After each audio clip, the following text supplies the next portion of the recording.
여러분 안녕하십니까? 남북평화재단에서 개최하는 연속 강좌 네 번째 시간입니다. 오늘은 기존에 생각해 보지 않았던 개념으로 통일 문제를 생각해 보겠습니다. 이름하여 평화주의로 본 통일정책의 성찰과 방향입니다. 얘기의 순서는 문제 제기를 먼저 공유하고요. 다음에 지금까지의 통일정책을 개괄을 하고 특정 정부 세 개의 정부의 통일정책을 평가를 해보겠습니다. 좀 상징성이 있는 세 정부의 통일정책을 선정을 했습니다. 그리고 시사점과 교훈을 찾아보겠습니다. 제가 기존의 통일정책 또는 통일관이 민족주의에 기반한 통일, 그리고 또 하나는 국가주의 또는 체제 이념에 기반한 통일 논의, 크게 두 가지가 쌍벽을 이루면서 주류 통일 논의를 주도해 왔다고 생각을 하는데요. 이러저러한 이유로 세대 간의 이유, 북한 문제의 악화, 대북 인식의 악화, 그리고 통일에 대한 새로운 시각의 필요성 등등의 이유로 통일이 과연 필요하냐라고 하는 근본적인 문제 제기가 지금 일어나고 있습니다.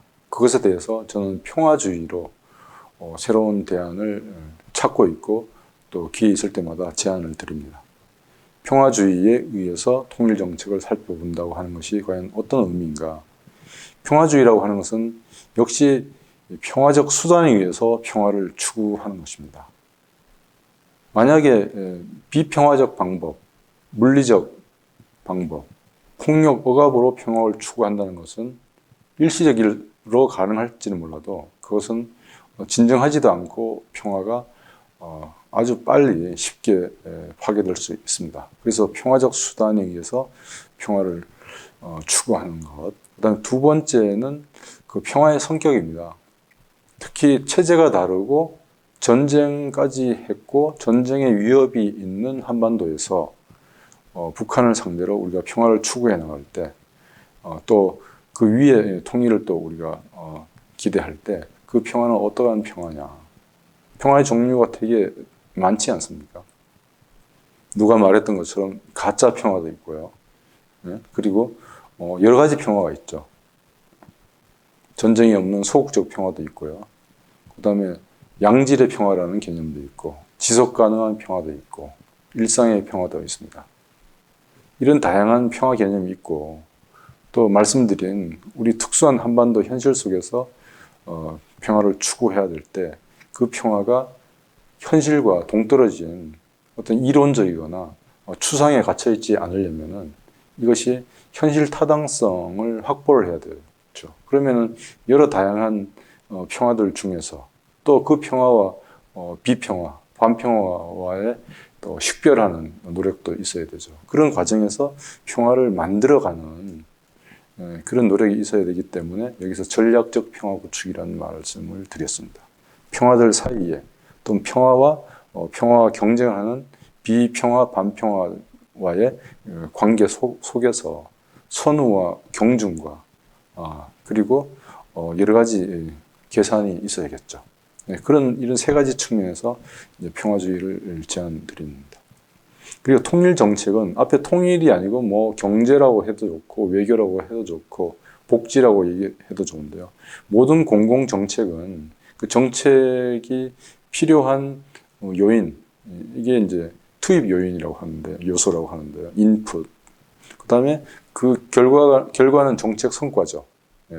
그리고 그것이 진행되는 과정, 정책 집행 과정이 있고 이것이 환류를 거쳐서 피드백을 거쳐서 새로운 보완된 개선된 정책이 다시 수립될 수 있습니다. 여기서는 통일 정책과 관련된 해당 시기 정부의 그 정책 목표 그리고 정책 방향 그리고 실제 적용된 정책을 이제 두루 살펴보고 그 결과 어떤 성과 긍부정적 측면이 다 있겠죠. 어떤 양상으로 그 정책이 나타났는지를 우리가 평가를 해보고자 합니다. 그렇게 해서 그 정부들 사이에 통일 정책에 어떤 차이가 있는지 상대적으로 어떤 것을 더 평가할 수 있는지, 또 그런 것들을 지향하면서 또 우리가 교훈을 얻으면서 어떤 보다 나은 정책을 가질 수 있는지를 얘기해보는 시간이 됐겠습니다. 어쨌든 간에 오늘은 기존 통일 정책을 성찰하는데 평화주의 시각에서 얘기한다고 하는 점에서 기존 논의와 차별성이 있고요. 거기에서 근거해서 기존 사례들을 평가하고 난 이후에 그렇다고 하고 하면은 과연 평화주의 통일 정책이라는 것이 뭐지? 라고 하는 그림을 완전하지는 않더라도 스케치해보고 주요한 요소들은 우리가 도출해볼 수 있지 않을까 하는 기대를 하면서 얘기를 해보겠습니다. 통일 정책의 결정 요인은 우리가 일반적으로 외교 안보 정책의 결정 요인을 살펴보는, 특히 한국의 경우에 있어서는 대내적 요인과 대외적 요인이 있지만은 이 특수한 요인으로서 북한 변수가 있습니다. 그렇죠? 그래서 통일 정책 결정 요인에서 대내적인 차원에서 최고 정책 결정자나 정책 결정 집단의 역할이 있을 거고요. 그리고 지난 시간에 살펴봤던 국민들의 통일 여론이 또 있을 거고요. 또 경제적 요인이나 또 의도하거나 계획하지 않았지만은 우발적인 사건에 의해서 통일 정책이 영향을 받을 수도 있지 않겠습니까? 그런 대외적인 요인에서도 있을 수 있겠고요. 국제 질서는 어떤 강대국에서 국제 질서가 주도되느냐, 그것이 하나인 단극 체제이냐, 둘인 양극 체제이냐, 셋 이상인 다극 체제이냐, 또 그것도 느슨하냐, 그리고 한국이 속해 있는, 남북한이 속해 있는 동북아시아, 이 강대국들이 많고 지정학적으로 복잡하지 않습니까? 그리고 한국 입장에서는 한미 관계, 그리고 한미 관계처럼 동맹 관계는 아니지만 상당히 또 비중이 높은 한중 관계도 우리가 고려를 해야 될 것입니다. 북한 요인은 뭐 우리가 잘 알고 있습니다. 뭐 수령이라고 칭하는 최고 정책 결정자나 북한의 경제적 사정이나 또 대남 정책, 또 그쪽에서 뭐 의도하든 의도하지 않든 또 우리한테 영향을 줄 수 있는 큰 사건이 발생할 수도 있는 것이죠. 이런 요인들이 어우러져서 해당 시기에 한국 정부의 통일 정책 결정에 영향을 미치고 실제 실행 과정에서도 영향을 줄 수 있겠습니다. 오늘 논의는 사실 통일 정책은 우리가 분단된 때부터 얘기를 할 수 있겠죠. 분단이 뭐 실제 남북한 정부가 공식 출범한 것은 48년이지 않습니까? 그런데 어떤 사람은 일제로 폐막으로부터 우리가 해방이 되었지만 그때부터 사실 이제 남북한의 두 개의 사실상의 정치 집단이 있었다고 해서 45년부터 보는 사람도 있습니다만 어쨌든 한국 기준으로 봤을 때는 대통령이 이승만 초대 대통령부터 현 이재명 대통령까지 14명의 대통령이 역임을 했습니다. 그러나 오늘 논의에 있어서는 주로 탈냉전 시기, 80년대 후반부터 지금까지의 남북관계 전개 과정 속에서 한국 정부의 통일 정책을 살펴보겠는데요. 그 중에서도 80년대 후반부터 지금까지라고 하면 대통령이 상당히 많습니다. 그래서 그걸 일일이 다 살펴보지는 않고 괴갈은 하고 다만 특정한 정부, 여기 있는 진보적이라고 우리가 분류할 수 있는 김대중 정부, 그 다음에 보수 정부라고 할 수 있는 이명박 정부, 그리고 이게 분명히 출신은 보수인데 이 대북 통일 정책은 보수에 갇혀 있지 않았던 노태우 정부, 이 세 정부의 통일 정책을 살펴보겠습니다. 그래서 김대중 정부라 그러면은 노무현 정부, 문재인 정부, 뭐 지금 이제 진행 중인 이재명 정부, 뭐 이런 정부들을 상징한다고 생각하시면 되겠습니다. 진보적인 성향에. 그리고 김대중 대통령은 뭐 대통령이 되기 전부터도 통일 문제에 대해서 상당히 전문성이 높았고요. 그리고 진보적 성향의 대북 통일 정책을 처음으로 본격 전개한 정부가 김대중 정부라서 진보 정부의 통일 정책의 상징 사례로 김대중 정부를 꼽았고요. 이명박 정부는 탈냉전 시기가 아니고 과거까지 다 한다 그러면은 뭐 박정희 정부의 대북 정책을 아마 대표적인 사례로 꼽아야겠죠.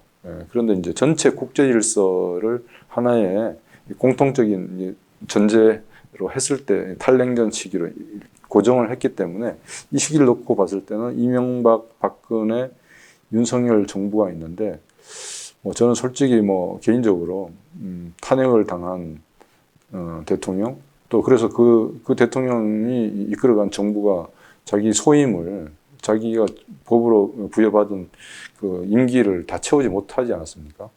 그래서 그것은 여기서 여느 정부하고 똑같이 다룰 수 없다고 생각해서 어쨌든 간에 임기를 다 채우면서도 통일 정책에 있어서 보수 성향을 잘 보여주고 있는 사례로 이명박 정부의 통일 정책을 사례로 잡았고요.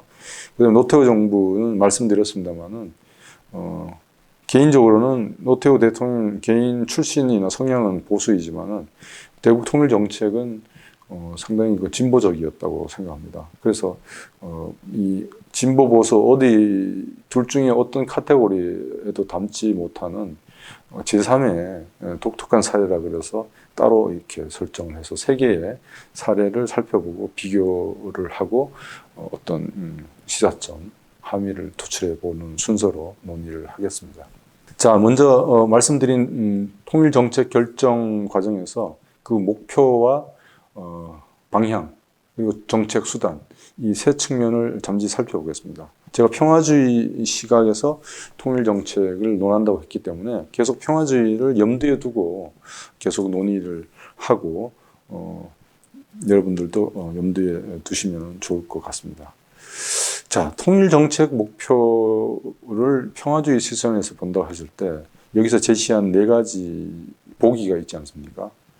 통일정책의 목표가 뭐냐? 통일이다. 예, 당연하죠. 이건 또 변함이 없는 지속성이 있는 측면이죠. 그런데 통일정책의 목표가 여기선 제1목표, 최고 목표를 의미한다고 이해해 주시면 좋겠습니다. 그럼 통일정책의 목표가 통일보다는 평화다.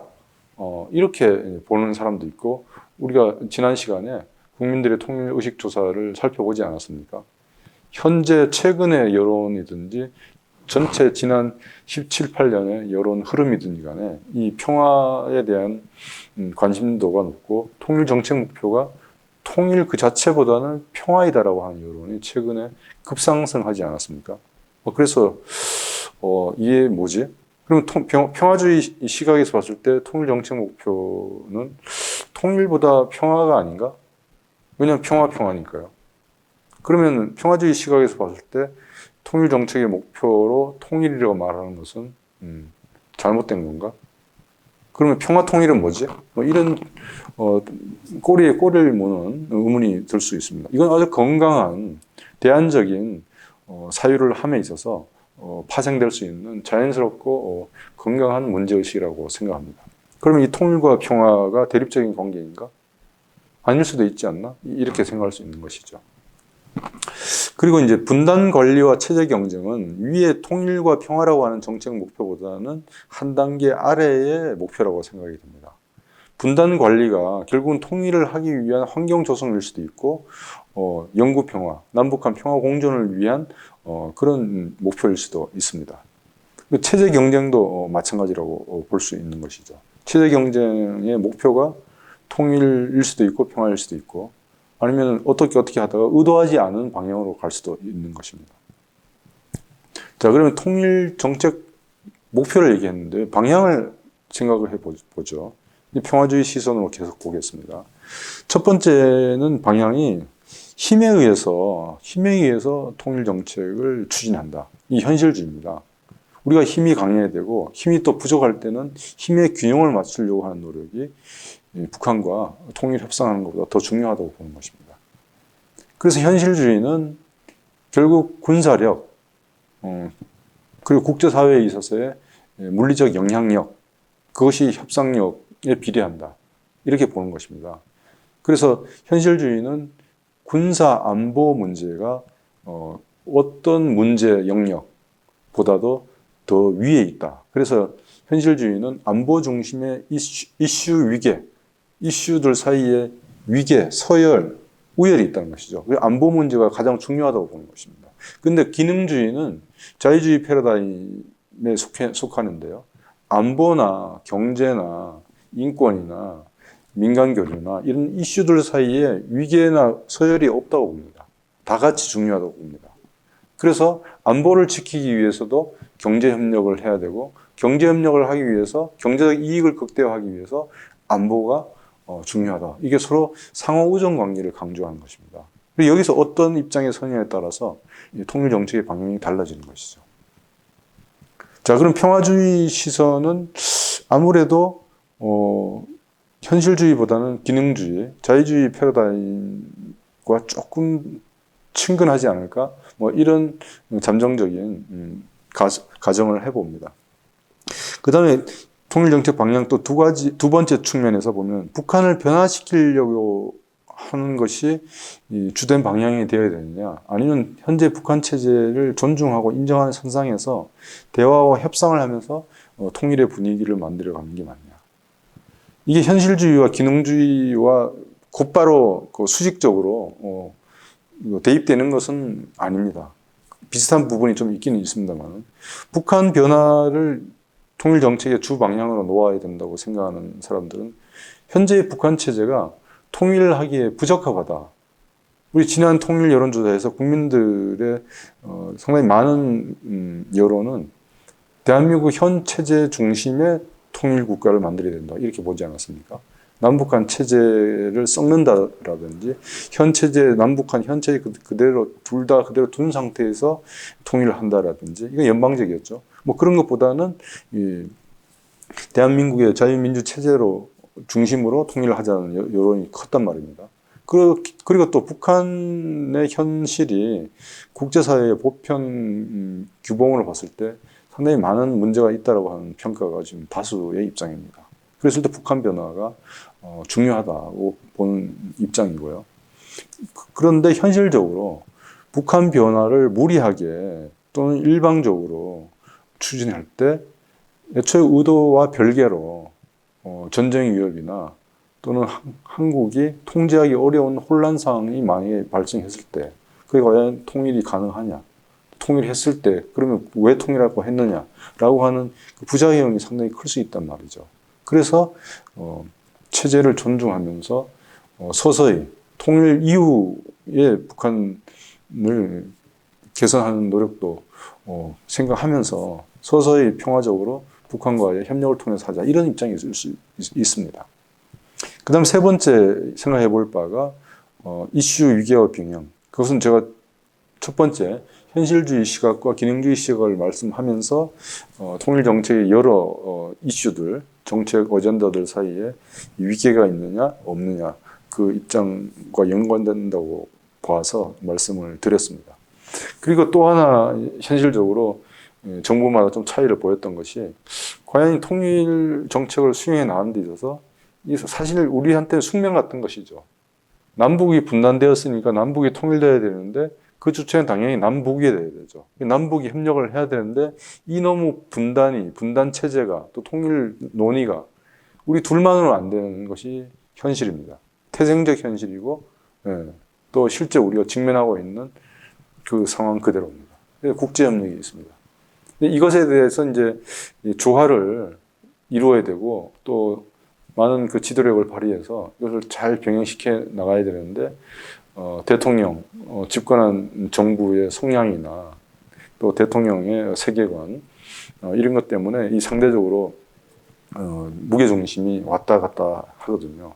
그래서 이런 것들을 평가하고, 또 평가하기 이전에 어떤 입장을 세움에 있어서 평화주의 시각이 기존의 민족주의 체제 이념 중심의 입장보다 조금 더 유연하고 조금 더 현실 가능성이 더 있지 않을까, 이런 생각을 해보는 것입니다.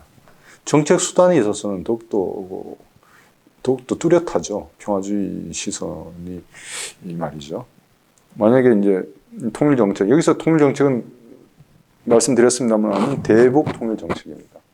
국민들을 향해서 대내적으로, 국제사회를 향해서 대외적으로 하는 것은 여기서 일단은 좀 접어놓고, 북한을 향한 통일 정책을 고정시켜 놓고 얘기한다 했을 때, 북한한테 온건한 방법을 취하느냐, 강경한 방법을 취하느냐, 그리고 남북한 양자 둘 사이의 관계성 속에서 전개하느냐, 아니면 남북뿐만 아니라 국제사회의 다른 행위자들, 그 다자적으로 접근하느냐. 이런 것이 평화주의 시선에서 봤을 때 어떤 것이 더 선호될 수 있느냐는 것이죠. 물론 가장 이상적인 것은 이것을 다 이제 병행하는 것이죠. 병행해서 조화롭게 필요에 따라서 상대적으로 더 중시하면서 유연하게 전개해 나가는 것인데, 지금까지는 모르겠습니다. 얘기하는 사람, 이걸 논의하는 연구자의 개인적 주관도 많이 들어가는 것이죠. 예. 근데 평화주의 시선에서 봤을 때 정책 수단을 과연 어떤 쪽으로 무게중심을 두는 것이 좋겠는지, 이런 것들을 생각하는 데 있어서 또 하나의 창이 될 수 있습니다. 자, 지금 보시는 것과 그 다음에 보실 두 개의 그림은 한국외국어대 정기용 교수가 남북관계를 북방정책이라는 각도에서 연구한 논문에서 제가 발췌한 그림인데요. 여기 보시면 이제 노태우 정부부터 탈냉전 시기부터 이제 문재인 정부까지의 대북 통일 정책을 북방 정책의 시각에서 이제 논의하고 있습니다. 여기 보시면 이제 노태우 정부 때는 사실 노태우 정부가 북방 정책을 처음 문을 연 것이죠. 그러니까 냉전이 해체되는 과정에서 사회주의 국가들이 소련의 위성 국가들이 붕괴하지 않았습니까? 그래서 중국과 베트남은 개혁 개방을 그 이전부터 이제 시작했고, 북한이 이제 깜짝 놀라서 우리와 이제 대화의 문을 열고 한데, 이때 노태우 정부가 북한과의 대화의 문을 연 것만이 아니라 공산권 국가들과의 외교 관계를 수립해 나간 것이죠. 그것이 북한에도 영향을 줬을 것이고, 한국의 대외 신인도, 한국의 외교 경제적 지평을 넓히는데도 도움을 줬던 것입니다. 그런 가운데 이제 1차 북핵 위기가 생겼고요. 또 그 과정 속에서 남북한이 유엔에 동시 가입하면서 국제사회에서는 이제 한반도에 두 개의 주권국가가 성립이 된 것입니다. 그 다음에 김영삼 정부가 있었죠. 김영삼 정부는 세계화를 외쳤습니다. 그래서 세계화 글로벌라이제이션이 아니라 영자신문, 한국 정부가, 김영삼 정부가 말하는 세계화는 세계화, 우리말 소리나는 그대로 이태리처럼 눕혀서 기사화되곤 했습니다. 그런데 북핵 문제가 상당히 이제 악화되었죠. 김영삼 정부가 어떻게 해요? 어떤 동맹보다도 민족이 더 진하다라고 얘기를 했다가 북핵 문제가 이제 발생을 하니까 북한과 핵을 가진 자원은 악수할 수 없다 그러면서 돌아서면서 북핵 위기가 이제 본격화되고, 그러면서 김영삼 정부가 끝날 때까지 남북 대화의 문은 닫혀버렸죠. 그러다가 이제 김대중 정부가 들어섰습니다. 98년입니다. 여기는 지금 2000년으로 되어 있습니다만은 2000년에 남북 정상회담이 이루어지고 해서 본격적으로 햇볕 정책이 전개되었다고 해서 2000년이라고 얘기했습니다만은 이제 98년 2월에 김대중 정부가 출범을 하게 되죠. 이때 국내적으로 어떤 사태가 있었습니까? IMF 사태가 있었습니다. 그리고 북한은 역시 김대중 정부가 말하는 그 이석 우화에서 가져온 그 햇볕이라는 것에 대해서 처음에 의심을 하면서 1년 동안, 98년 1년 동안은 남북 대화가 잘 이루어지지 못했습니다. 예. 그런 과정에서 햇볕 정책이 이제 시작이 되었고, 어떻게 보면은 진정한 의미에서 남북 화해 협력이 시작되었던 것이 2000년입니다. 2000년이 새천년 아닙니까? 그러니까 그 이전 천년, 20세기, 50년에 전쟁이 일어나고 이제 분단이 이제 정전 체제로 굳어지게 된 것이죠. 그러니까 한 50년 만에, 50여 년 만에 이제 본격적인 남북 대화가 이루어진 것이니까 상당히 역사적인 의미가 있는 것이죠. 그걸 이어받은 것이 이 노무현 정부인데, 노무현 정부는 동북아 평화 번영 정책이라는 이름을 썼습니다. 그러니까 한국의 대북 통일 정책, 한국 외교의 지평을 한반도에서 동북아시아, 영내로 확장시킨 그런 의미가 있습니다. 그리고 이명박 정부로는 공간적 크기로는 이명박 정부는 더 넓혔죠. 왜냐하면은 북방협력, 남방협력 이런 개념을 만들었으니까요. 그래서 뭐 한러 간 철도 가스 협력도 한다 뭐 이런 얘기도 하고 처음에 이 구두상으로서는 남북 뭐 경제협력, 실용주의 뭐 이런 말을 했습니다. 그 다음에 박근혜 정부는 유라시아 이니셔티브, 뭐 북한을 향해서는 신뢰 프로세서 이런 얘기를 했습니다만은 신뢰 프로세서가 신뢰를 얻지를 못하고 자초를 해버렸습니다. 그 이후에 또다시 대북 정책이 문재인 정부 들어와서 변화가 되고 한반도 신경제 지도 뭐 이런 얘기까지 나왔습니다. 이렇게 보시면은 노태우 정부를 다시 한번 우리가 생각을 해보게 됩니다. 냉전 해체 시기에 한국은 민주화 그리고 경제 발전 그리고 냉전 해체가 되니까 우리로서는 북한뿐만 아니라 공산권과 외교를 해나가면서 한국 외교를 상당히 확장시켜 나갔습니다. 이때 북한은 수세적인 입장이고 한국은 공세적인 입장, 유리한 입장에 있었던 거죠. 그것이 서로 동상이몽에서 나온 결과가 뭡니까? 남북 고위급 회담이죠. 네, 그걸로 그 다음 쭉 오늘날 우리가 말하는 남북 관계의 여러 가지 성격, 과제 이런 것들이 다 만들어졌습니다. 김영삼, 김대중 정부 들어서서 계속 이제 남북 대화가 협력이 본격화되어 갑니다. 그리고 이제 북한 입장 속에서 언제 이제 공세적으로 변했나? 이 정기ung 박사의 분석에 따르면은 이명박 박근혜 정부입니다. 이명박 박근혜 정부는 애초에 북한의 의도를 가졌는지 이명박 박근혜 정부의 대북 정책이 자기들한테 위협적이라고 생각해서 그거에 대한 반작용으로 공세적으로 나왔는지는 우리가 좀 따져봐야겠습니다. 양 측면이 다 있을 수도 있겠고요. 왜냐하면 밑에 보니까 남한의 입장도 공세적이었거든요. 뭐 이렇게 해서 냉전 해체 이후 21세기 초반까지 이 남북 관계의 흐름을 개발해 보았습니다. 이와 같은 지난 한 20여 년 동안에 남북 관계를 30년 정도의 남북 관계를 살펴봤을 때 그 양상은 지그재그 왔다 갔다 남북 대화, 남북 대결, 지그재그 이렇게 된 것이죠. 국민들은 평화를 원하고 남북 화해를 원했는데 그렇게 되지 못하고 정권마다 대북 통일관의 차이에 따라서 또는 국내 정치적인 활용의 경험도 있었던 것이죠. 그래서 통일 정책의 성과가 축적되지 못하고 계속 이제 다 쓸려 나가고 또 새로운 상황에서 북한하고 만나고 이렇게 되었던 것이죠. 그래서 대내적인 지지에서도 한계가 있었습니다. 그런 과정에서도 어떤 결과가 있었냐. 긍부정적인 측면이 있죠. 긍정적인 측면은 정책 균형, 압박과 협력, 압박과 협력.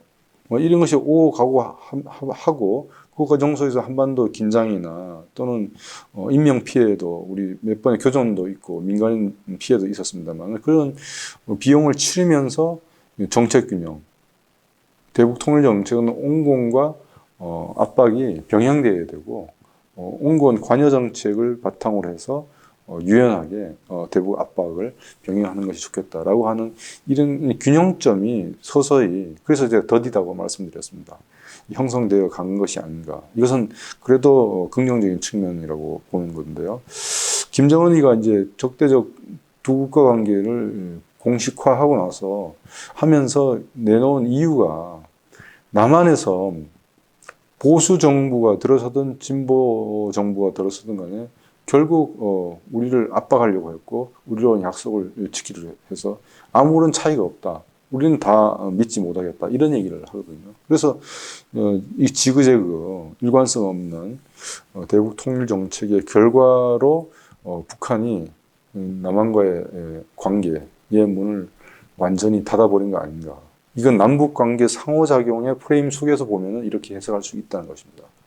물론 북한의 대내적 요인, 그러니까 냉전이 해체되는 그 시기 말이죠. 김정일이 집권하고 있지 않았습니까? 그때 이미 북한에서는 민족이라는 개념이 김일성 민족, 그 다음에 조선민주주의 인민공화국 또는 남북한 전체 이렇게 다의적으로 민족이라는 개념을 혼용해 왔거든요. 그리고 그것이 적도 이제 김정은으로 이제 세습이 되고 나서 우리 민족 제일주의가 우리 국가 제일주의, 그게 이제 우리 수령 제일주의랑 막 연결되면서 세습을 정당화하고 북한의 수령제 사회주의 체제의 지속, 재생산을 정당화하는 논리로 민족이 이용되다가 필요에 따라서 남북 대화 협력을 하다가 이제 그 효용이 떨어졌다. 도대체 우리가 진보 정권이 들어서서 무엇을 얻었느냐? 보수 정권이 들어서면 우리랑 계속 대결 관계를 가졌고 이렇게 얘기하지만 대내적인 요인들도 꾸준히 축적되어 오면서 남북 관계가 하나의 계기로 작용해서 북한이 민족과 통일을 부정하는 그런 판단까지 오지 않았나 싶습니다. 또 뭐 아무리 대북 통일 정책이 지그재그했다고 하더라도 그때 그 상황에서는 또 나름대로의 맥락이 있지 않았습니까? 그 맥락을 관통하는 큰 하나의 줄기가 북한의 지속적인 핵개발 수준의 고도화이지 않습니까? 그래서 이제 남북 관계나 한국의 통일 정책이 이런 양상을 띠면서 온 결과를 미친 요인들은 결국 하나로 특정할 수는 없다는 것이죠. 북한의 적대적 두국가 선언에 대해서도 북한의 대내적 요인과 남북 관계 요인, 북한 입장에서는 남한 요인이 되겠죠. 그러나 그것을 또 둘러싸는 커다란 어떤 큰 요인으로서는 국제 정치적인 환경도 작용을 했을 것이죠. 북한한테 결코 유리한 국제 관계가 아니다. 그렇기 때문에 우리 스스로 체제를 지키고 해 나가려면은 뭘 해야 된다? 힘이 있어야 된다. 그것도 엄청난 힘이 있어야 된다. 그렇게 해서 핵 개발 야망이 사그라들지 못하는 거 아닌가 이렇게 생각을 합니다. 자, 그러면은 한국의 통일 정책 중에서 이 세 가지 그룹을 상징하는 대표 사례로서 하나씩 살펴보겠습니다. 노태우 정부입니다. 노태우 대통령은 88년 2월에 취임해서 93년 2월에 퇴임을 했으니까 어떻게 5년입니까? 네, 5년. 지금 5년 단임제죠. 이게 이제 87년 민주화의 결과로 지금 현행 우리나라의 대통령 제도가 시행되고 있습니다. 정책 환경을 살펴보고 그 다음에 노태우 정부가 취한 통일정책 입장을 살펴보고 그 다음에 그 당시에 있었던 주요 사건을 살펴보는 순서로 얘기를 하겠습니다. 뭐 거듭 말씀드립니다만 노태우 정부는 국내적으로는 민주화와 산업화가 성공하고 난 직후에 그 결실을 소위 민주 야당 세력이 분열되어서 대통령이 되지 못하고 노태우 광주 민주화 운동을 억압한 그 당사자의 한 사람이 그 혜택을 민주화 대통령 직선제의 결실을 노태우가 누리게 된 겁니다. 이게 역사의 아이러니고 그게 시차가 있는 것이죠. 이때 정치 환경 국내적으로 그랬고요. 그리고 대외적으로 냉전이 해체되는 시기였고 이때를 이제 활용해서 우리가 북방 외교에 나섰고 그 연장선상에서 북한과의 관계 개선도 나왔던 것입니다. 남북 고위급 회담이 줄줄이 이제 진행되었습니다. 북한은 체제 위기에 직면했던 것이죠. 그래서 남한만이 아니라 일본과도 대화에 나섰고요. 미국과도 베이징에서 참사관급 접촉을 계속하고 있었습니다. 자, 노태우 정부가 밝힌 북한 통일 관련 선언이 77선언으로 언론에서 많이 알려져 있죠. 88년에 있었습니다. 민족 자존과 통일 번영을 위한 대통령 특별선언입니다. 여기서 7기항의 조치를 제안했는데요. 적십자 회담, 교육회담, 그리고 전향적인 대북 외교를 추진하겠다는 의사, 그리고 국내에서 국가보안법 위에서 닫혀있던 공산권 자료를 개방하겠다는 거, 그리고 대북 비난 방송을 중지하겠다는 얘기를 했습니다. 이게 상당히 전향적인 조치이죠. 우리 뭐 박근혜, 윤석열 정권 때까지도 북한 압박을 위해서 대북 전단도 날리는 것을 민간 활동을 지지하고 그리고 군에서 대북 비난 방송을 하지 않았습니까? 그걸 이때 노태우 정부 때 7.7선언 때 하지 않겠다고 먼저 밝히는 겁니다. 선제적으로. 그리고 경제 개방을 하겠다고 했었던 것이죠. 북한 경제가 어려움을 알고 있었으니까요. 그리고 89년 그 이듬해 9월에 국회에서 그 유명한 한민족 공동체 통일 방안을 노태우 대통령이 북한을 향해서 국회에서 발표를 합니다. 이때 북한은 우리의 적이 아니고 적이 아니다는 표현은 없었습니다만 동반자다라고 얘기하고 남북 정상회담을 제의했습니다. 남북 정상회담은 뭐 전두환도 제의한 적이 있죠. 그러니까 전두환이나 노태우나 이 정상회담 때 열리지 않았습니다. 그러나 북한을 동반자로 한 것은 앞서 말한 대북 비난 방송을 중지한 것보다 더 충격적이고 상당히 전환적인 그런 자세였습니다. 국내에서도 그렇고 그렇기 때문에 북한도 그렇고 국제사회에서도 상당히 신선한 충격을 주었습니다. 이때 한민족 공동체 통일 방안에서 밝힌 통일 3원칙이 있는데 자주, 평화, 민주입니다. 여기서 이제 북한이 어떻게 받아들였을까?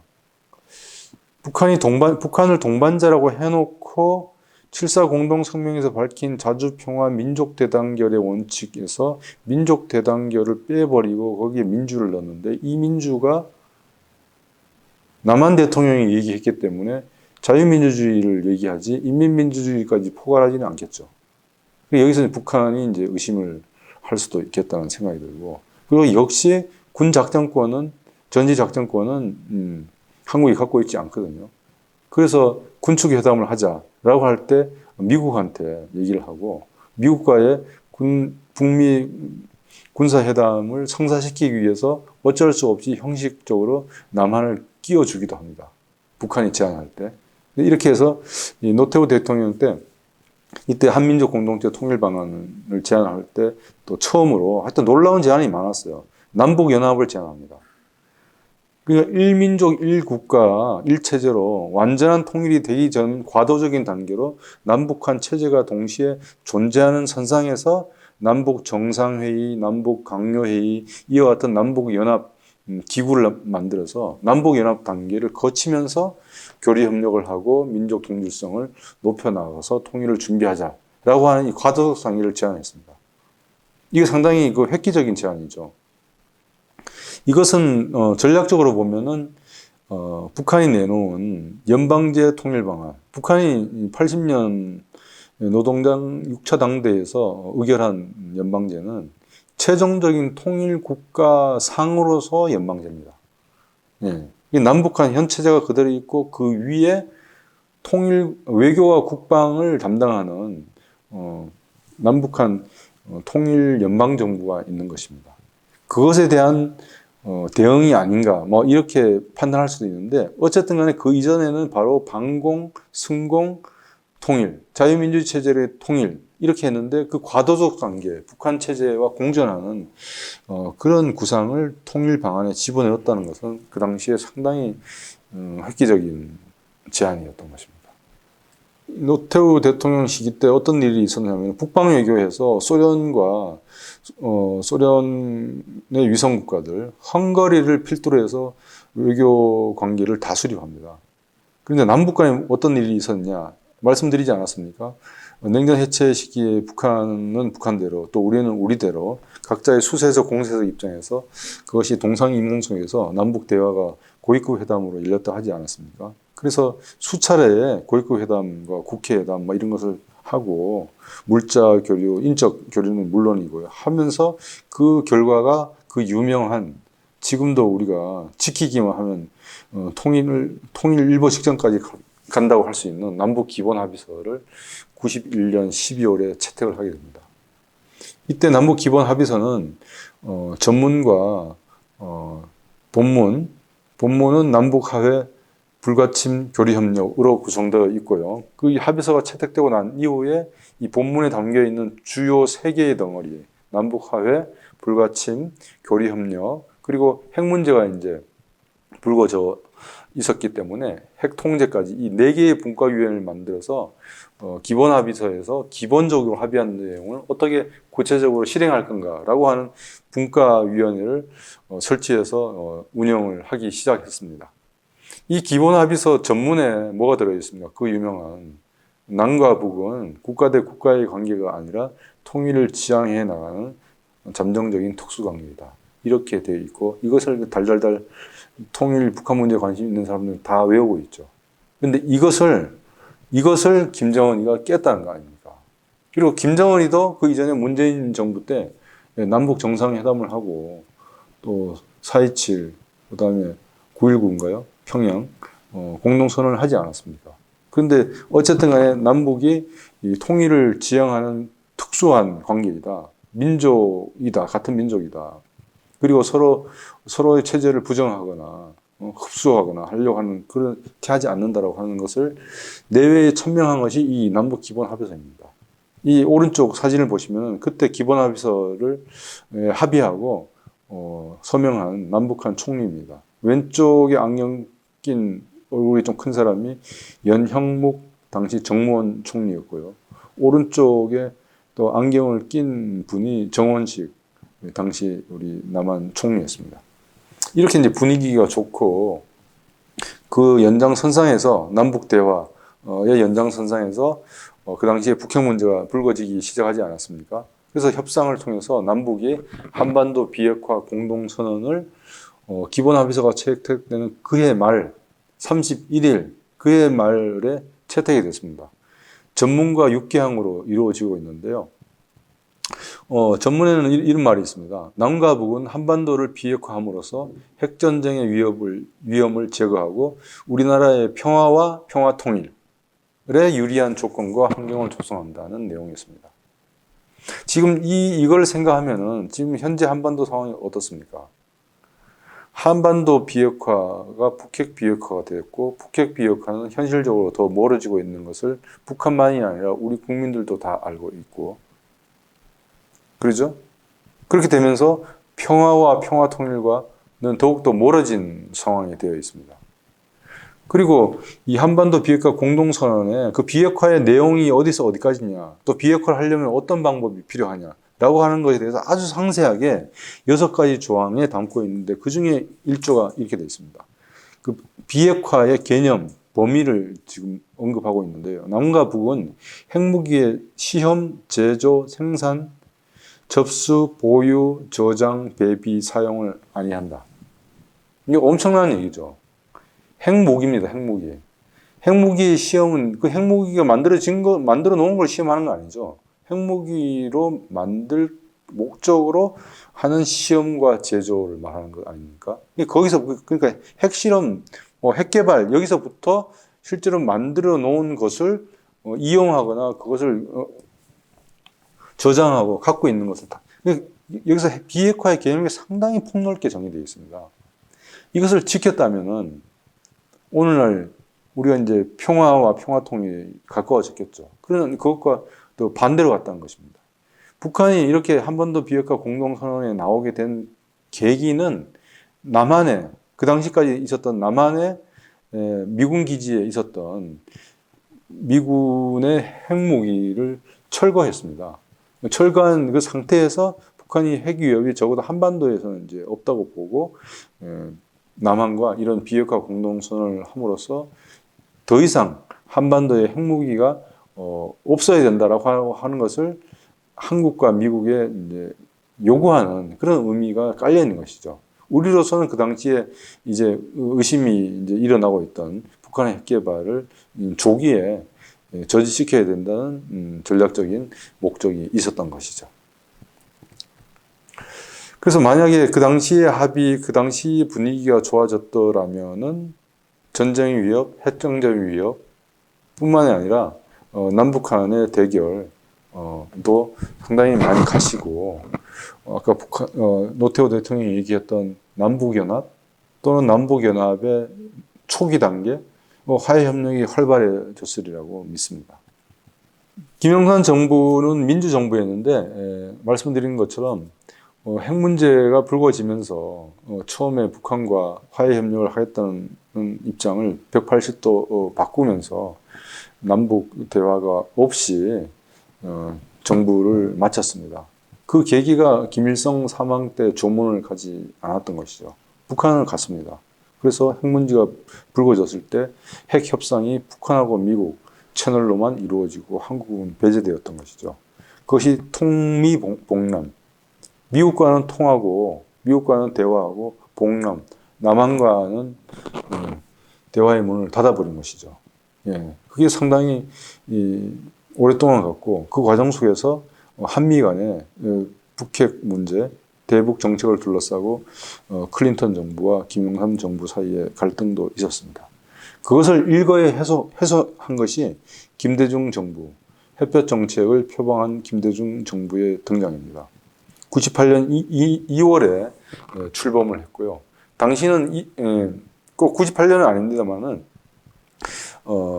반테러 전쟁은 2001년 9.11 테러가 발생하고 나서 이제 본격적으로 반테러 전쟁을 미국이 주도를 했습니다만은 그 이전에도 여러 이제 곳에서 테러가 일어나면서 미국이 반테러 전쟁을 주도해 나가기 시작했습니다. 그리고 중국은 지금과 같이 미국과 본격적으로 패권 경쟁에 들어서지는 않고 그를 준비를 해 나갔던 것이죠. 그래서 겉으로는 중국이 WTO 세계무역기구에 가입을 했고요. 그 가입하는데 미국이 많은 협조를 했던 것이죠.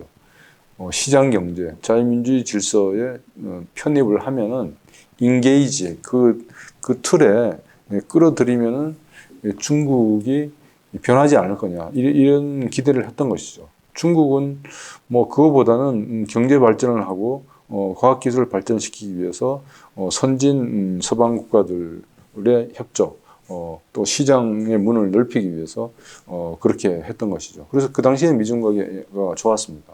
그리고 김대중 정부는 뭐 그 이전부터 김대중 대통령 개인의 세계관이나 자신의 많은 전문성을 바탕으로 해서 단계적인 통일, 여기는 연방제까지 포함되어 있었고요. 화해협력 이런 것들을 이미 표방했기 때문에 남북관계 전환이 예고가 되어 있었습니다.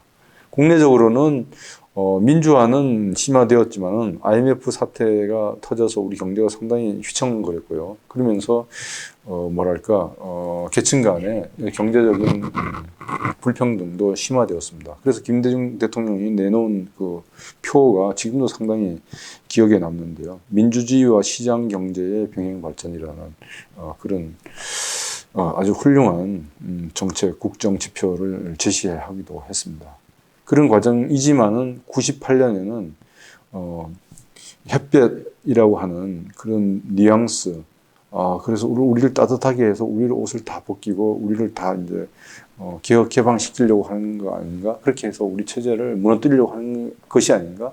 라는 의심도 있고, 김대중 대통령이 그 전부터 갖고 있던 대북 화해 협력에 그 진의를 또 시험을 하려고도 했는지 출범한 98년 그 한 해에는 남북 관계가 썩 좋지 않았습니다.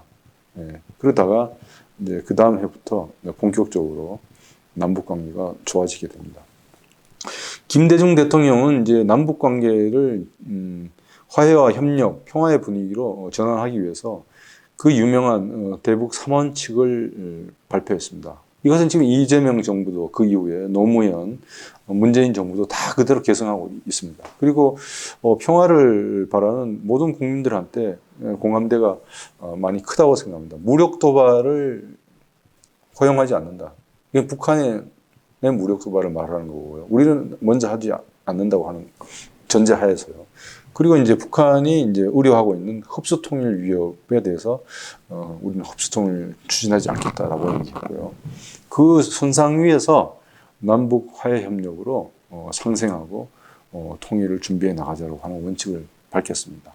이러니까 북한도 의심을 걷어치우고 역시 김대중 선생이야 뭐 이렇게 생각을 했겠죠. 이 3원칙 하에서 대북 통일 정책의 6대 기조를 밝힙니다. 안보와 협력의 병행, 튼튼한 안보 위에서 남북 화해 협력, 교류 협력을 해나가겠다는 것이죠.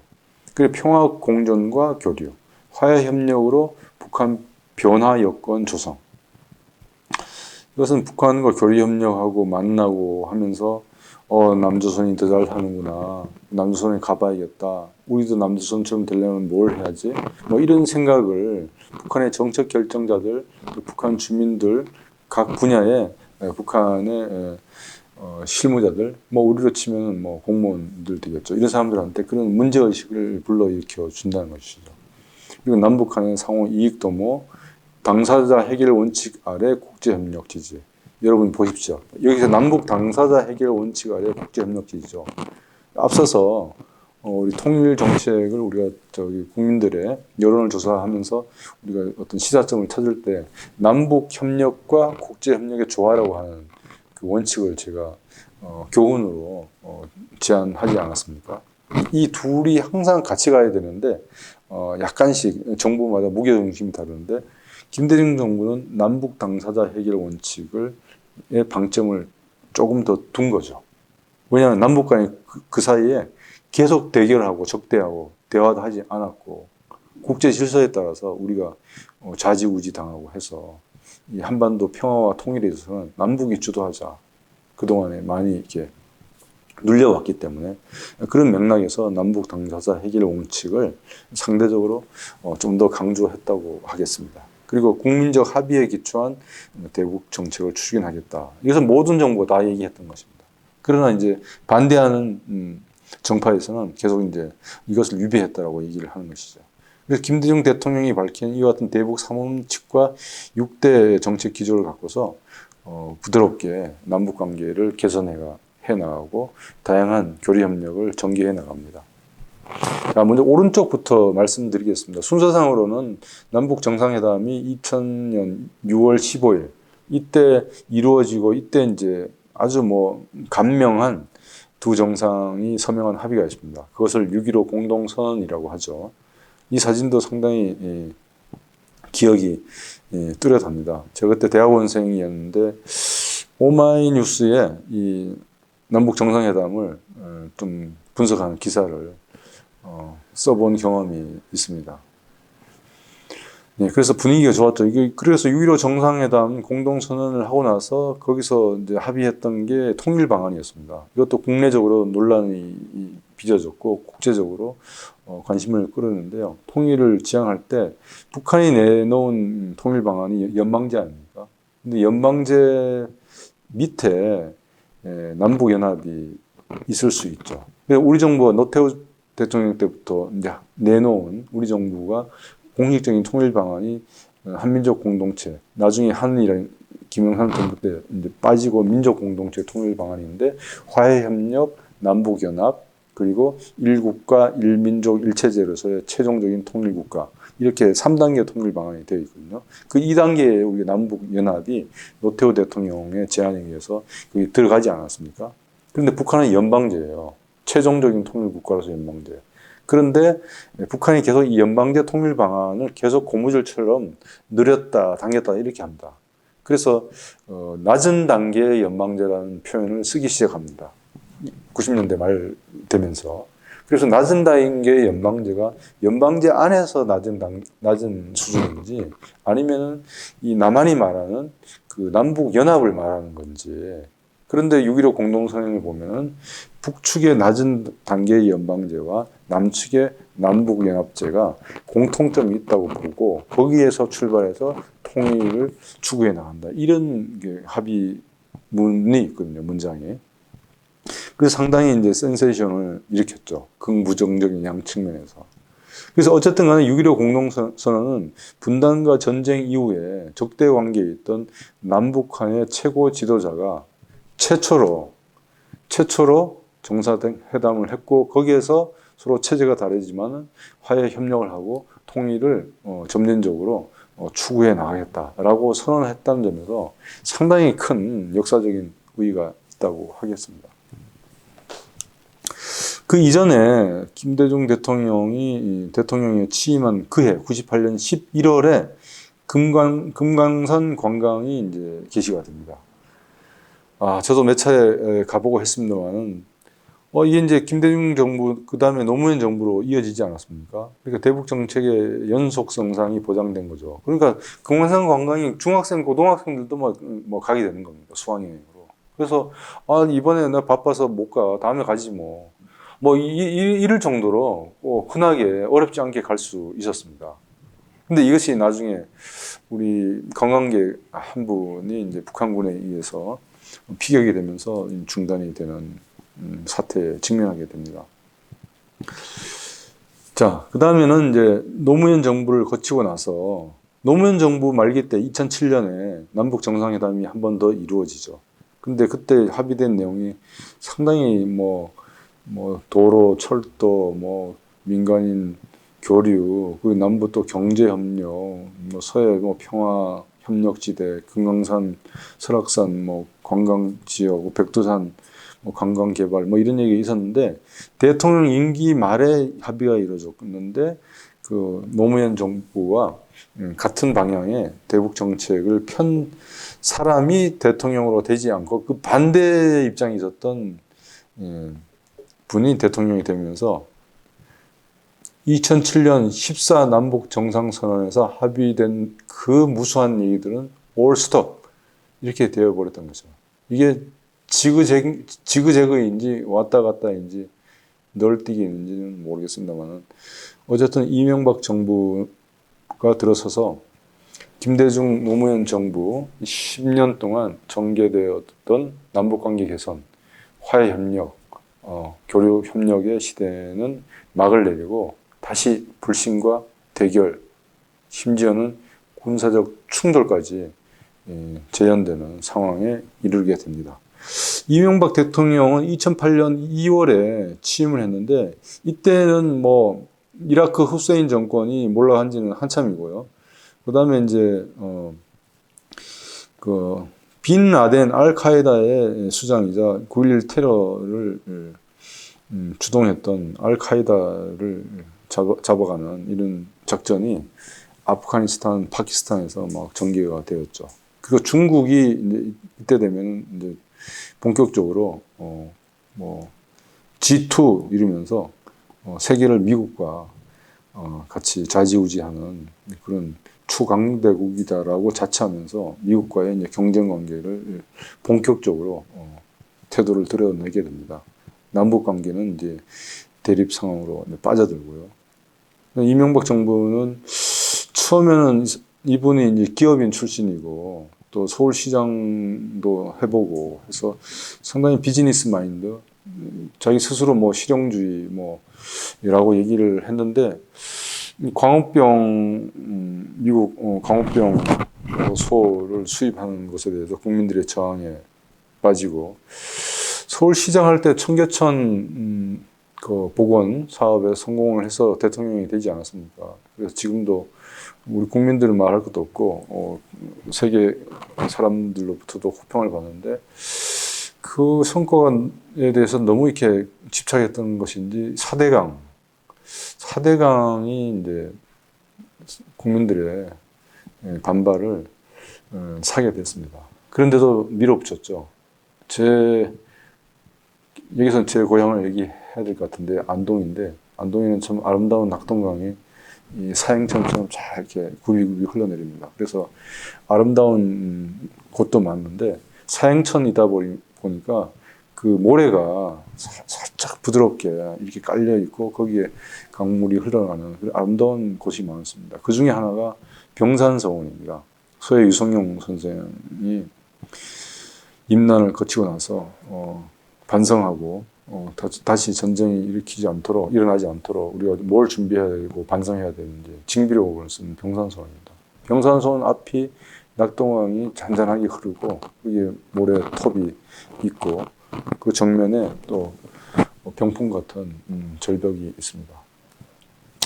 거기까지 4대강 사업을 하려고 밀어붙였는데 우리 유림들하고 안동의 시민단체들이 반대를 해서 여기까지 포크레인이 오면은 우린 표 안 찍어준다. 이렇게 해서 그를 살렸습니다. 너무너무 다양한 일입니다. 제가 고향이라고 자랑하는 게 아니라 정말로 우리 우리 환경 살림, 생태계의 보존에 있어서 정말로 큰 성과인데 이 4대강 사업이 광우병 촛불 집회와 함께 이명박 정부의 발목을 잡았습니다. 예, 거기에 북한 문제를 잘 펴지 못했죠. 이명박 정부가 내세웠던 대북 정책의 캐치프레이즈가 바로 이거죠. 기억나시죠? 글자는 많지 않아서 좋아요. 6자인데 상당히 어려운 과제 3가지가 여기에 결합되어 있습니다. 비핵, 개방, 삼천. 이게 이제 선순환적으로 순서가 있는 게 아니라 상호 영향을 미치면서 동시에 병행적으로 추진한다 이런 뜻이 아니라 북한이 핵을 포기하면 국제사회에 북한을 개방시켜 줄 것이고 북한 주민들 1인당 3,000달러를 소득을 벌 수 있도록 해주겠다. 뭐 이렇게 한 겁니다. 그 이명박 정부이든지 김대중 정부이든지 지금 뭐 이재명 정부이든지 누구든지 간에 북한이 핵 개발을 한 이상은 제일 큰 목표가 대북 정책 목표가 비핵화 아닙니까? 우리가 비핵화를 시키기 위해서 잠정적으로 우리가 핵무장하자 뭐 이런 주장이 나올 정도로 비핵화는 우리의 제1의 최우선적인 대북 정책 목표는 분명한데 그 목표를 제일 앞에 갖다 세워놓고 이게 안 되면 아무것도 안 하겠다. 이거 아닙니까? 이거는 논리 자체가 잘못 구성이 된 거죠. 예. 그래서 실용주의는 구두손으로 실용주의를 얘기했지 실제 실용주의가 적용된 건 없습니다. 그 밑에 정책 기조 보십시오. 원칙 있는 대북 정책이에요. 그래서 비핵화에 도움이 되느냐? 이 최종적으로 달성해야 될 목표를 북한하고 대화하고 북한에 접근하는 제일 첫 문턱에 갖다 세워놓고 이것을 원칙 있는 대북 정책의 기준으로 삼은 거예요. 그러니까 대화가 되겠습니까? 북한이 대화에 나오겠습니까? 그러니까 뭘 했어요? 싱가포르에서 그 비밀 남북 협상을 하지 않았습니까? 김태효 그 당시 청와대 안보 비서관인가요? 하고 그 당시에 김천식 통일부 국장이 간 걸로 언론에 나중에 나타나는데 남북 정상을 하자. 남북 정상에 응하면 우리가 거기에 상응하는 보상을 하겠다. 돈을 주겠다. 그래서 나중에 그게 밝혀지지 않았습니까?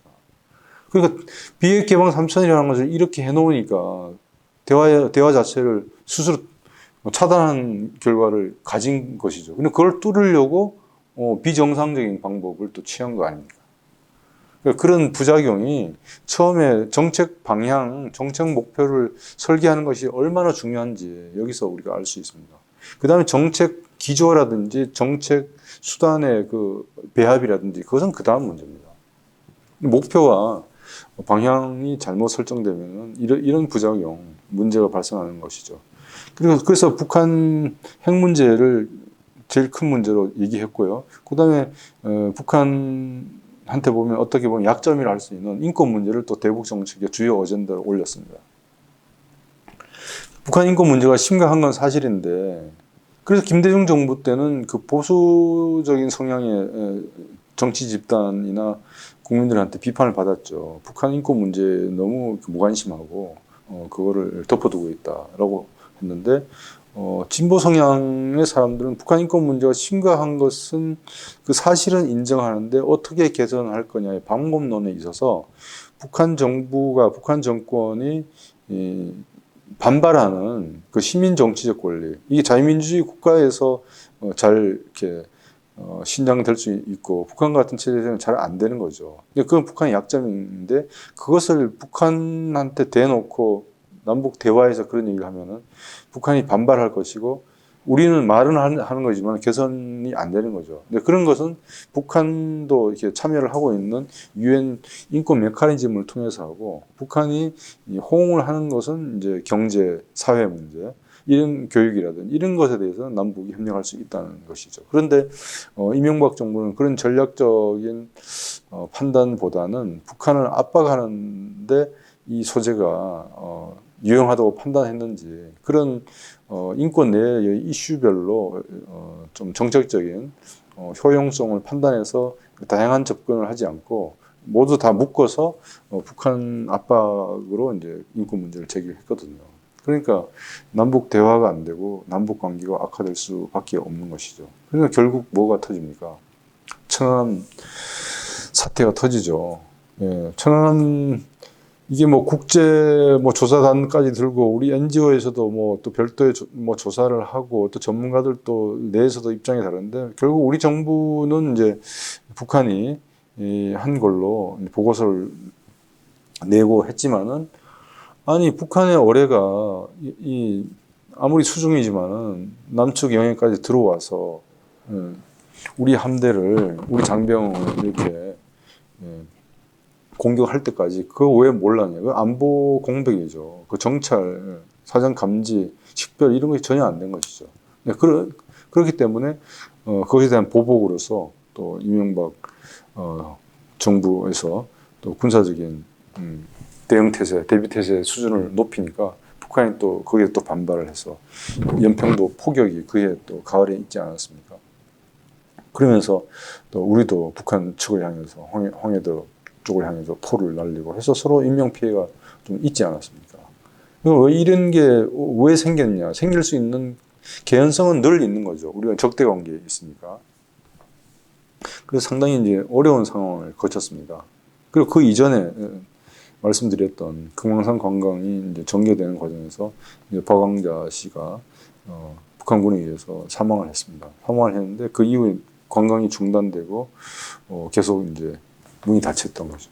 금강산 관광은 사실 관광으로도 의미가 있지만 남북 민간교류, 남북 화해 협력의 상징이었죠.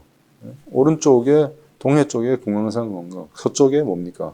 개성공단 사업. 이걸로 우리가 그래도 남북 대화 협력을 해 나가고 긴장과 적대 관계를 완화시켜 나가는 그 안전핀이었는데 그게 하나가 이제 무너진 것이죠. 그 다음에 이게 형식은 현대아산이 금강산 관광 사업을 하지 않았습니까? 그래서 현대아산의 그 대표가 북한을 방문하지 않았습니까? 그래서 김정일이 그 현대아산 대표를 통해서 사과를 했는데 우리 정부한테 하지 않았다고 해서 그걸 또 사과를 인정하지 않고 하면서 금강산 관광이 재개가 안 된 것입니다. 자, 이와 같은 식으로 이제 이명박 정부에서 남북 관계가 군사적 충돌, 우리 민간인이 사망하는 사태까지 빠지면서 그 이후에 박근혜 정부 때 그래서 신뢰 프로세스를 재창했지만 그렇게 안 된 것이죠. 그 다음에 문재인 정부가 들어섰습니다. 여기까지 그러면은 한번 보시죠. 노태우 정부 때의 대북 정책 목표. 대화 자체죠. 그전에는 적대 관계였으니까요. 그 정책 방향을 어떻게 했느냐. 남북 당국간 회담, 그리고 다양한 민간 회담. 그래서 세계 탁구 선수단도 구성이 돼서 세계 1위 하지 않았습니까? 그 정책 수단, 주로 대화였던 것이죠. 그래서 기본 합의서가 채택되고 비핵화 공동성명이 나오고 남북 간에 그 당시로서는 상당히 활발한 남북 대화가 이루어졌고 그 당시에 북미 북일 대화 관계 개선과 맞물려서 평화의 분위기가 상당히 만들어졌던 것인데 북핵 문제가 그것을 다 빨아들여 버렸죠. 김대중 정부 때는 김영삼 정부 때까지 다시 닫혀있던 남북 대화를 열고 어떤 의미에서는 분단과 전쟁 이후에 본격적으로 남북 관계가 개선이 된 것은 김대중 정부 때 들어서입니다. 아까 말씀드린 대북 3원칙을 밝혔고 햇볕 정책을 제시하면서 화해 협력을 본격화했습니다. 정상회담을 통해서 남북 정상 간의 신뢰를 확보하고 실질적인 교류 협력이 시작되었죠. 금강산 관광이 시작되고 그리고 끊겨 있던 남북 철도 도로 연결을 합의하고 그 사업을 이제 착수하게 됩니다. 그러면서 노무현 정부까지 이어지고 또 김대중 정부 때는 미국의 클린턴 정부하고 클린턴 정부의 대북 정책과 김대중 정부의 대북 정책이 서로 손뼉이 마주쳤어요. 대북 관여 정책, 포용 정책이 서로 같이 맞물려지면서 북한의 비핵화 프로세스도 전개되었고요. 남북 관계도 개선 일로를 걸었습니다. 그래서 노무현 정부한테 이제 바톤이 이어지면서 2차 정상회담까지 갔었죠. 이명박 정부는 비핵화 목표를 설정한 것 자체가 잘못된 것이 아니라 비핵화 목표를 대북 정책의 맨 앞에 나와서 비핵화를 달성할 수 있는 그 프로세스를 제시하지 못하고 그 문을, 그 가능성을 스스로 처음부터 차단한 그 자충수를 뒀던 것입니다.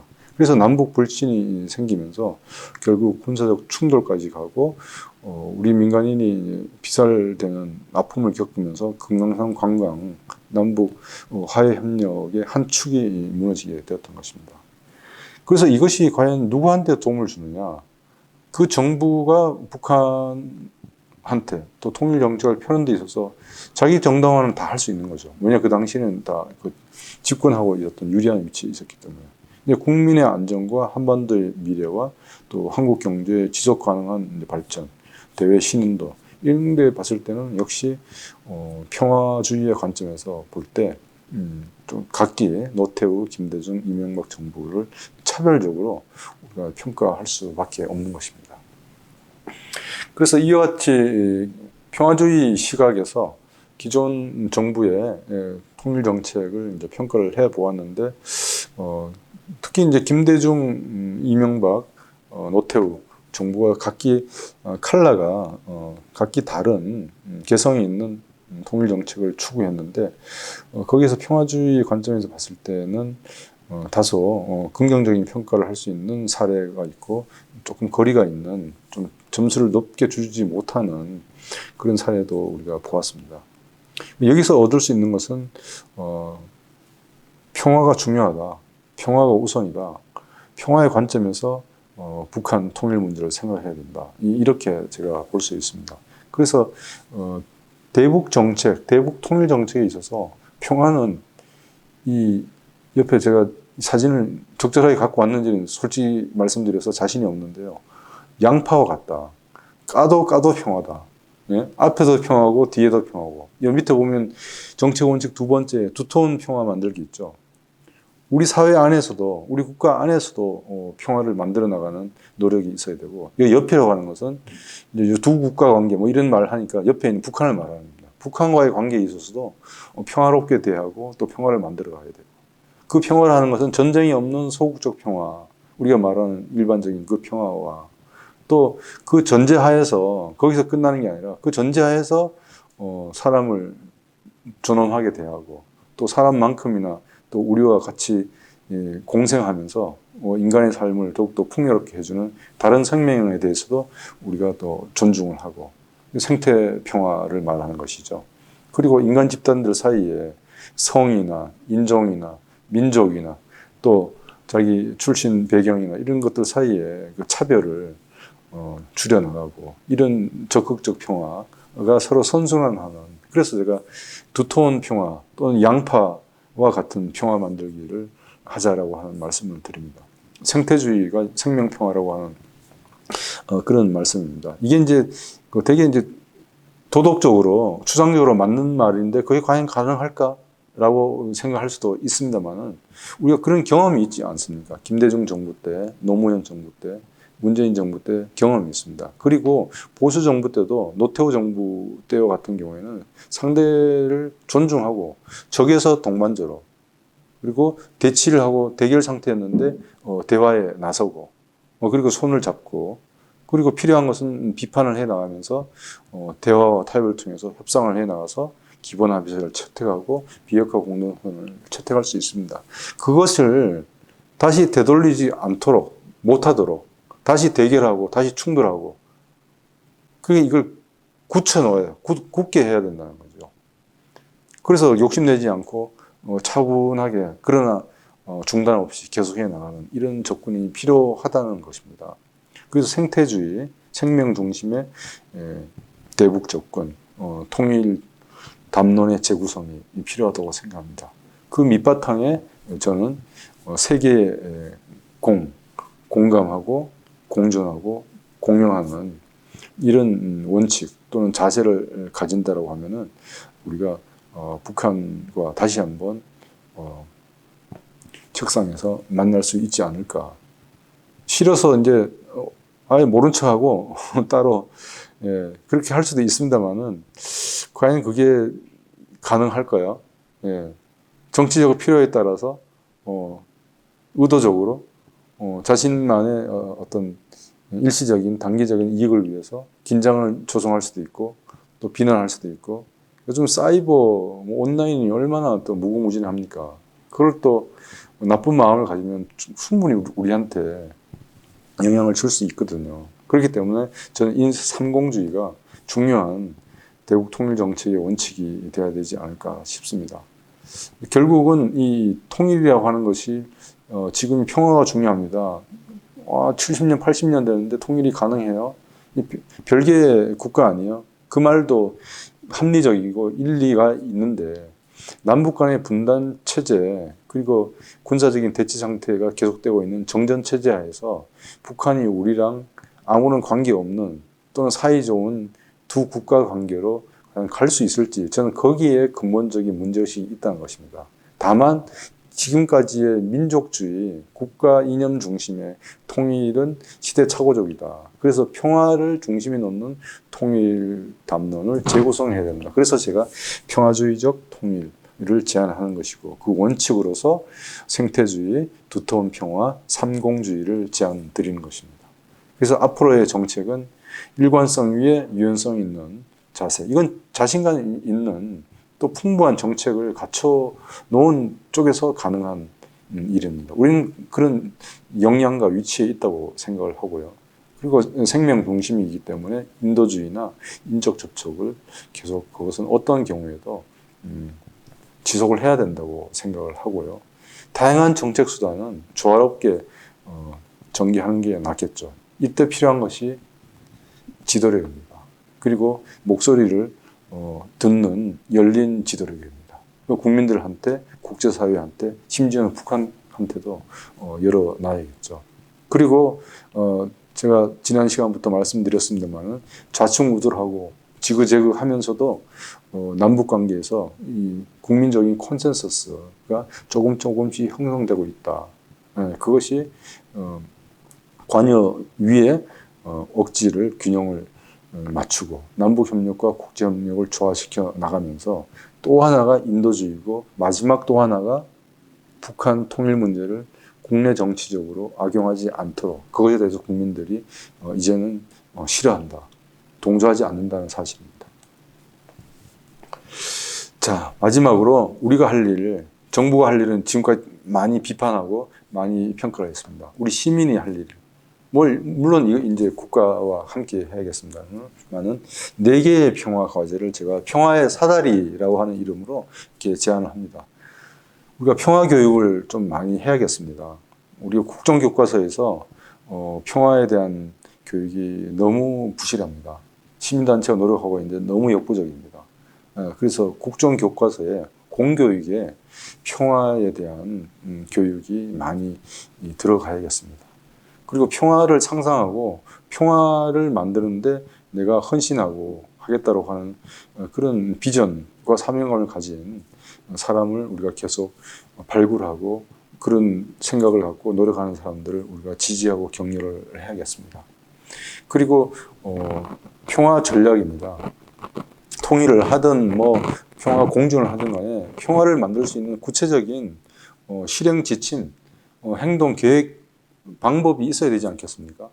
그런 의미에서 우리가 북한 문제에 있어서 진보 보수, 그 다음에 온건이냐 강경이냐 이런 식으로 대결하지 말고 제가 여기서 평화정치연합이라고 쓴 말이 그냥 쓴 게 아닙니다.